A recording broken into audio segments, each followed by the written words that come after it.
Life before cancer was stress-free, and when we got the news about us having cancer, the what ifs and the doubts started coming in.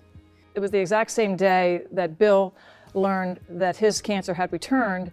I found out that I had stage 4 metastatic ovarian cancer. It truly was difficult for us because we both were facing it at the exact same time. Not feeling like you have a whole lot extra to offer up to your spouse. So you need help. You just need help. And Bring Hope Home is a family.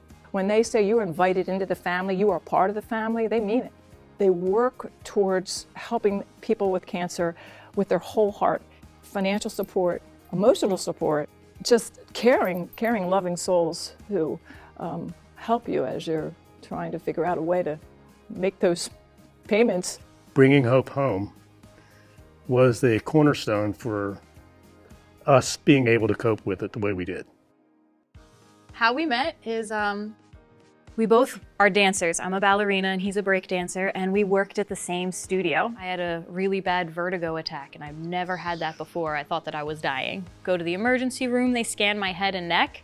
All the tests came back and I was stage 3 Hodgkin's lymphoma, and it just kind of hit out of nowhere. I didn't even know I was sick. It doesn't register when you hear it right away. The struggle for me was just trying to convince myself that everything was just going to be okay. In the back of your head, you have all these thoughts of negativity. So with me not making really any money and him making almost half of what he was in the beginning so he could be home to help take care of me, it made it very, very difficult. The cancer social worker, she had talked to me about different things, different programs and stuff that she was going to try for. I found out that we got it, and it was just amazing because it was such a huge burden. You guys covered 2 months of all of our bills.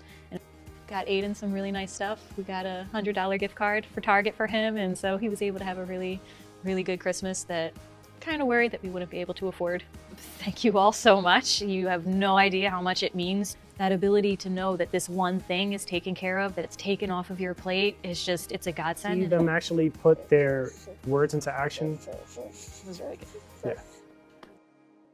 We're here in honor of my father. He passed away from cancer in May of this past year, and Bringing Hope Home has literally brought hope back to us a little bit since then. The initial diagnosis was just sheer terror. Mm-hmm. But, you know, even up until the very end, he was singing, he was joking. We were playing Elvis in his hospital room. Bringing Hope Home, really, I mean, it was like a lifeline for me. It really was, because I didn't even know what I was. We were lost. They restored our faith in humanity. It's such a blessing. It's such a thing to know, like, there's somebody there that really cares. And it was, like I said, a godsend, because, you know, I was praying real hard for just something. It kind of helped me find a little more of myself again, a part of myself that I think I lost. And as hard as it is to watch her go through this, God has been good.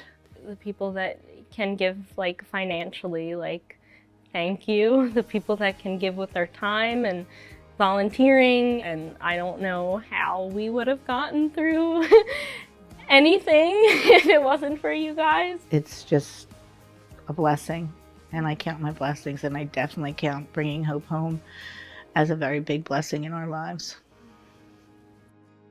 I'm Carla Connerty, and I'm a social worker at Lehigh Valley Health Network in Cancer Support Services. People that are going through cancer need to know that they're not alone, and that there are people out there that care and that they can turn to for help. I am extremely grateful to Bringing Hope Home for being a financial resource for the patients, but there's so much more than that. And that human touch, that kindness, it adds extra meaning to the financial help that they receive. Having help with their rent or their utilities or grocery gift cards allows them to focus on their treatment. My life before cancer was pretty active, super involved in the community and dealing with the youth on a day-to-day. So prior to even being diagnosed, I was sick for, I want to say, almost a year. Once I went to the hospital, they brought the team down and they communicated that they saw something, and that's kind of like when the journey began. I was scared, like to death. Cancer carries a negative connotation. When you hear cancer, at least for me, I automatically associated it with death. It was just like, maybe it's just my turn. So I was introduced to Bringing Hope Home through my social worker. She got like super excited. Like, I have an organization that I think can help you. And from there, like, Bringing Hope Home is now like my family. So I'm super appreciative for the financial help, the moral support, just, you know, being there. Just if it was a phone call or whatever, I had a question, Bringing Hope Home has truly been a blessing for me. I am in a really good space right now. I am in remission. I'm getting back to the things that I love to do. And I just feel like myself again. And I didn't feel that way for a long time. I knew that I wasn't finished my journey. I knew that God needed me more. I needed more time to motivate other people, to inspire people to keep going. I'm just blessed and I'm grateful for my journey and that I was actually able to come out on the other side and continue to be my best self.